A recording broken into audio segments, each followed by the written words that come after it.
ไปเอากินชมไปไปกินชมไปนี่ไปได้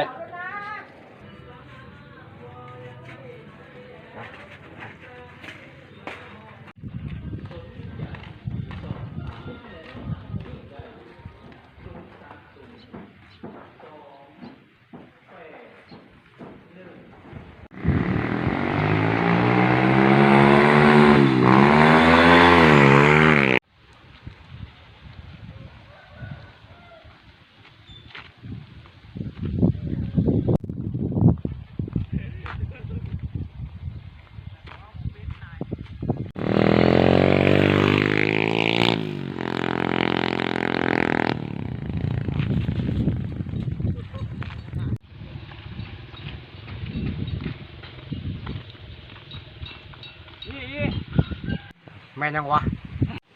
What is your name แนมที่5พี่ช้างหน้าตาคือตุ๊ดWhere you come from มูขี้กูนี่จะได้ปอมมันกี่โต๊ะเฮ้เฮ้เฮ้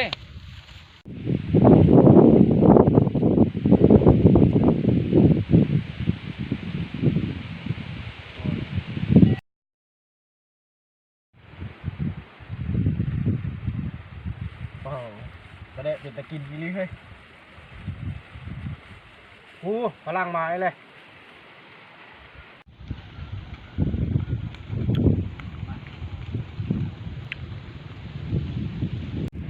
อ้าวพลัง5นี่มึงมาหาตายพี่ช้างอี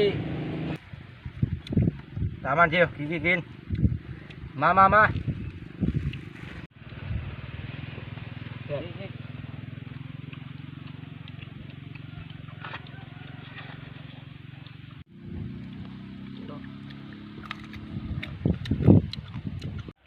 อันนี้แม่ย่าง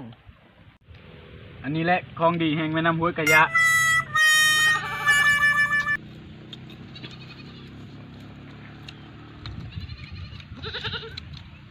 โอ้แซ่บลือแน่นอนแซ่บ